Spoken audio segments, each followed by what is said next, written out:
Assalamualaikum dan salam sejahtera semua. Okey, bertemu kembali kita dalam mata pelajaran Seni Visual STPN 970/1 untuk semester 1. Hari ini cikgu nak menerangkan tentang teori seni visual iaitu berkaitan dengan pengkaryaan. Apa itu pengkaryaan dan juga bidang-bidang yang ada di bawah pengkaryaan. Di sini cikgu ada sediakan nota ringkas untuk pelajar-pelajar. Okey, baiklah pelajar-pelajar. Seni terbahagi kepada dua bidang iaitu pengkaryaan dan juga perekaan. Di sini kita dapat lihat apakah perbezaan di antara perkaryaan dan juga perekaan. Okey, yang pertama dari segi maksud dan kedua adalah dari segi bidang. Okey, dalam pengkaryaan adalah bermaksud mengutamakan atau memberi penekanan kepada makna dan juga menitik beratkan estetik. Manakala dalam perekaan ialah mengutamakan ataupun penekanan kepada fungsi dan juga menitik beratkan nilai-nilai estetik. Okey, itu adalah perbezaan dari segi maksud. Di segi bidang pula dalam pengkaryaan terdapat 4 bidang seni halus iaitu lukisan, catan, arca dan cetakan. Manakala dalam bidang perekaan ialah seperti komunikasi visual iaitu grafik dan multimedia, reka bentuk teknologi dan juga reka bentuk persekitaran. Okey, untuk hari ini cikgu hanya akan menyentuh tentang pengkaryaan sahaja. Okey, untuk perekaan kita akan bertemu dalam video yang akan datang. Pengkaryaan terdapat 4 bidang seni halus. Yang pertama ialah lukisan. Okay, apa itu lukisan? Lukisan ialah penghasilan karya atau lakaran awal menggunakan media kering seperti pensel, arang, krayon, pensel warna, dakwat dan lain-lain bertujuan untuk mengkaji struktur bentuk subjek atau imej yang dilukis secara teliti. Okey, media-media dalam lukisan ialah media-media kering iaitu seperti pensel, arang, krayon, pensel warna, dakwat dan lain-lain. Bahan dalam lukisan ialah seperti kertas lukisan, pemaris, pemadam dan lain-lain. Dalam lukisan terdapat beberapa jenis iaitu seperti lukisan kajian, lukisan figura, lukisan informasi, lukisan ilustrasi, lukisan teknikal dan lukisan fantasi. Jenis lukisan yang pertama ialah lukisan kajian, iaitu merakamkan ketelitian, pendetailan pada subjek yang dikaji. Okay, di sini adalah contoh lukisan kajian, di mana di sini ianya berfokus dan lebih detail. Yang kedua ialah lukisan figura, iaitu kajian ke atas tubuh manusia mengikut anatomi sebenar supaya kadar bandingnya sama. Okay, ini antara contoh lukisan yang berkaitan dengan figura, iaitu tubuh badan manusia yang mempunyai kadar banding yang sama seperti manusia normal, manusia biasa. Seterusnya ialah lukisan informasi, iaitu lukisan informasi mementingkan ketepatan, ringkas dan fungsinya untuk menerangkan maklumat kepada pelanggan dalam bentuk ilustrasi, rajah, peta dan penanda. Okay. Ini antara contoh lukisan yang berkaitan dengan lukisan informasi. Seterusnya ialah lukisan ilustrasi. Lukisan ini memperjelaskan sesuatu keterangan, mesej dan sebagainya.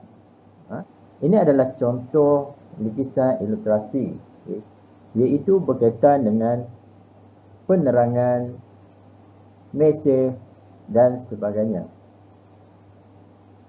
Seterusnya ialah lukisan teknikal. Lukisan teknikal memerlukan pengiraan, pengukuran dan kehalusan serta ketelitian, iaitu ketepatan, mementingkan ketepatan. Ini adalah contoh lukisan technical. Akhir sekali ialah lukisan fantasi. Lukisan fantasi memerlukan imajinasi dan kreativiti yang tinggi untuk menggambarkan masa hadapan atau alam maya. Ini contoh lukisan fantasi. Seterusnya berkaitan dengan teknik lukisan. Di sini cikgu hanya memberi beberapa contoh teknik lukisan, iaitu seperti garisan selari, garisan silang pangkah, gosot, teknik titik, teknik campuran dan teknik lorekan. Namun begitu, pelajar boleh membuat rujukan dan mencari teknik-teknik lukisan yang lain. Ini adalah beberapa contoh teknik lukisan, iaitu seperti teknik garisan selari, teknik garisan silang pangkah, teknik gosot, teknik campuran, teknik titik dan teknik lorekan. Seterusnya kita lihat pula proses melukis. Itu yang pertama, pelajar hendaklah memilih objek yang hendak dilukis. Okey. Yang kedua, tentukan sudut pandangan, tone, perspektif dan pencahayaan. Yang ketiga, bahagikan ruang, iaitu terdiri daripada ruang latar belakang, ruang tengah, objek dan ruang hadapan. Yang keempat, membuat lakaran kasar dengan melukis garisan luar objek tersebut. Seterusnya, yang kelima ialah pelajar menentukan teknik lukisan untuk menunjukkan kesan cahaya, bentuk dan ruang. Bidang pengkaryaan yang kedua ialah catan. Apa itu catan? Ia berbeza dengan lukisan. Catan ialah proses penghasilan karya dengan menggunakan media basah, iaitu seperti cat air, cat minyak, cat akrilik dan sebagainya yang disapu ke atas sesuatu permukaan menggunakan bahantara seperti air, minyak linsin, terpentin dan sebagainya. Media dalam catan ialah seperti cat air, cat minyak, cat akrilik, cat poster dan lain-lain. Manakala dalam bahan catan ialah seperti kertas lukisan, berus, air, bekas warna dan lain-lain. Dalam catan terdapat 3 gaya, iaitu yang pertama gaya realistik, yang kedua gaya semi-realistik ataupun semi-abstrak, kemudian yang ketiga ialah abstrak.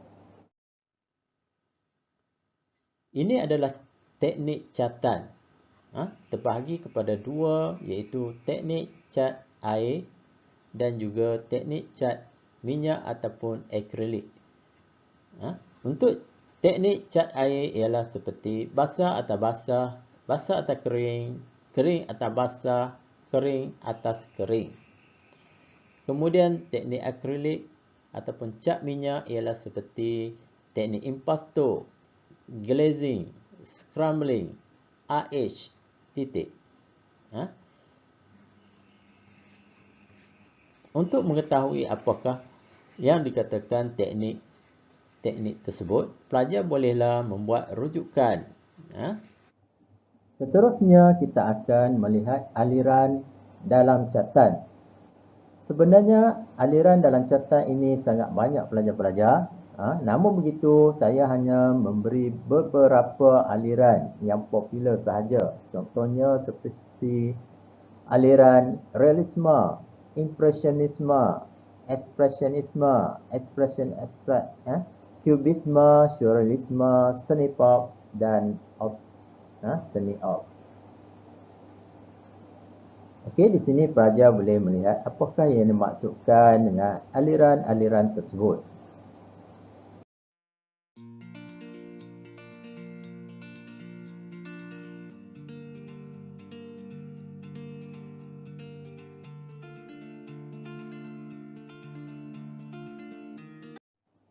Bidang pengkaryaan yang keempat ialah arca ataupun sculpture.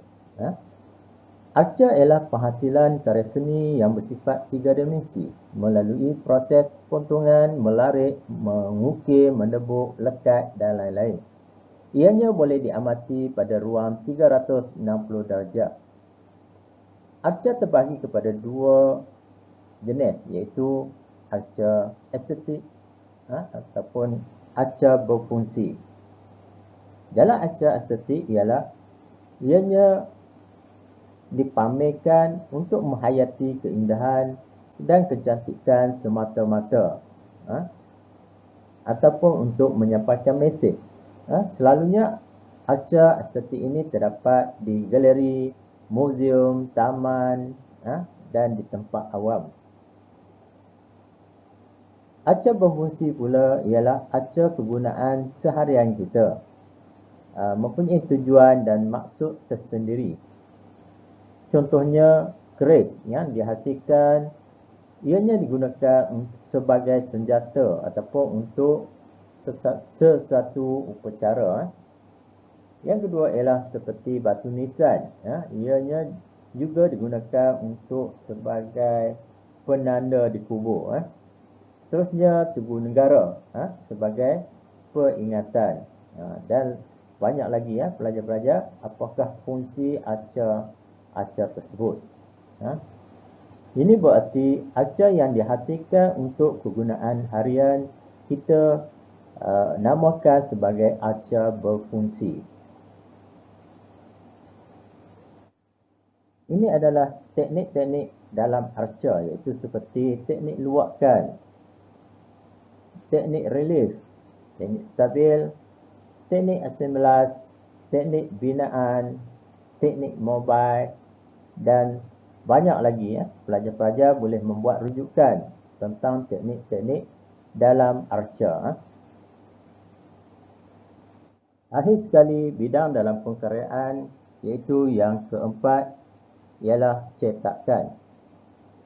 Cetakan ialah seni proses menghasilkan sesuatu karya atau imej yang sama berulang kali yang dipanggil edisi di atas satu permukaan, sama ada pada kain, kertas ataupun kanvas. Jenis-jenis cetakan terdapat 4 iaitu cetakan timbul ataupun relief. Yang ini selalunya kita akan menggunakan blok kayu ataupun span. Seterusnya cetakan benang.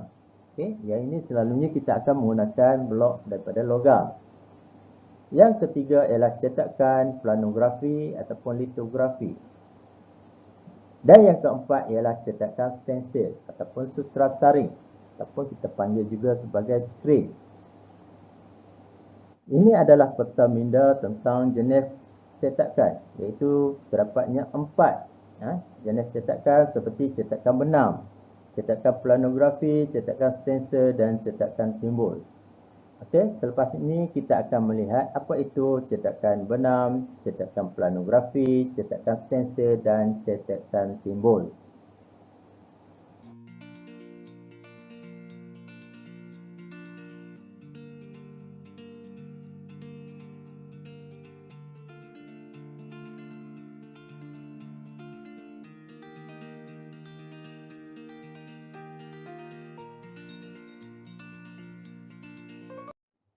Sekian, terima kasih untuk hari ini. Kita akan bertemu dalam video yang akan datang.